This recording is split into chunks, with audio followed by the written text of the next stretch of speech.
All right, now here is a topic that I think is really important because this bites into your free time as a substitute school teacher. Now there's certain things that you have to do as a substitute school teacher that many teachers find difficult, and that is, first of all, reading your subplans and then being able to have some time to organize your day around the bell schedule. Now, how do you find the time to read your sub notes, and how do you find the time to go over and organize yourself and the bell schedule and all the other stuff that you have to do throughout the day? Many substitute school teachers will tell you get to school early. Now, I don't know about you, but I don't get paid enough to get to school early and do all of this extra work for basically for free just so that I can be set up for the day. Nor should you have to.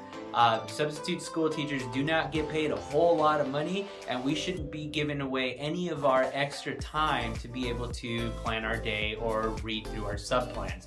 Now, how do I do it? It's pretty simple. First thing you want to do is set up your token economy, go through your day, have your all routine set up, and now once you're ready to get into your first lesson of the day, I want you to pick out a lesson that has independent work time for the students. So what do I mean by that? Before we move on, I wanted to tell you about our kids channel that is a helpful tool made for kinder through second grade substitutes. It's a great channel to have in your back pocket when the teacher leaves no subplans or when you need a few extra minutes in the morning to look over subplans.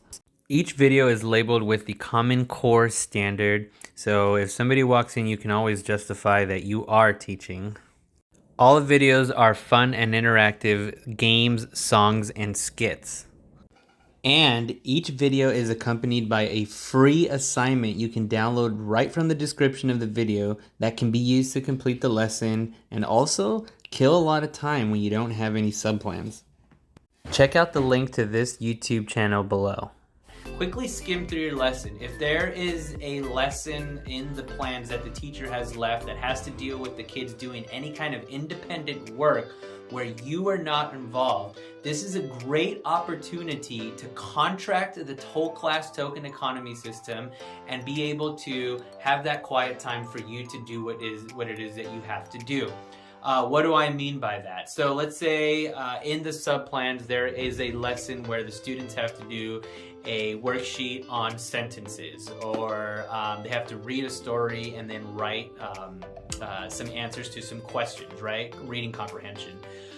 You want to go with that lesson first. Even if the teacher, has it at the bottom of the list or the middle, whatever it is, go with that lesson first, because that's what's going to give you the independence to be able to do all the other things that you have to do. Now, if the teacher does not have any lesson that has independent work time for the students, then you want to create something so that the students have independent work time by themselves. Usually what I do is I create a writing prompt. If it's elementary school, you can say something along the lines, if you had 3 wishes that can be granted to you, what would be the 3 wishes and why, right? If it's really young kids, you can tell them to draw a picture of what they did over whatever, Christmas break, spring break, the summer, the weekend, whatever it is, right? So your goal, if it's middle school or high school, give them a writing prompt also. Who is your biggest inspiration and why? Whatever it is. Come up with an independent, maybe you can have these pre-made, so that you can be ready to go. But come up with some kind of prompt where they can have some independent work time. Now, before you give them that assignment, you want to tell them that they are earning stars for this time. Now, this is an opportunity where you want to flood. Now, flooding just means giving a whole bunch of tokens all at the same time. So let's say when you would normally give 1 or 2 tokens for the students being on task, For this flood, you want to give them 5 or 6 or maybe even 7 tokens, right? Because this is a big deal. You want the class to be quiet so that you can organize your day, so that you can take attendance, so that you can thoroughly read all the subplans, right? So that is what you want to do. Give them that prompt, contract with them beforehand, and let them know they're going to earn a ton of stars if they can be on task without any disruptive behaviors. Okay, now that you've contracted them, let them go and do their work independently, and you can get through reading your subplans, taking attendance, organizing your bell schedule, and any other activities that you have to do. Like I said before, we don't get paid enough to be able to come to school early every day and have to do all of this extra work, nor should you have to.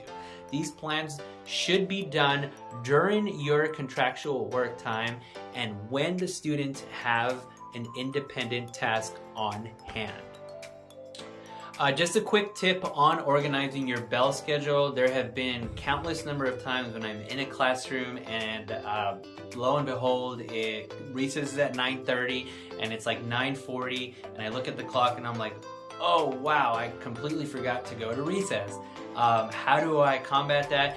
I usually set up, if you have a phone, I have a phone, I think everybody kind of has a phone nowadays. Set up an alarm, put 2 alarms, one for recess, one for lunch. Maybe make it 10 minutes before so that you know when that recess is coming up. Because quite frankly, once you start getting into the groove of things, you tend to forget when recess and lunch is. So you want to make sure that you set up those alarms to remind you that recess is coming up and lunch is coming up, because it's easily forgotten in the classroom.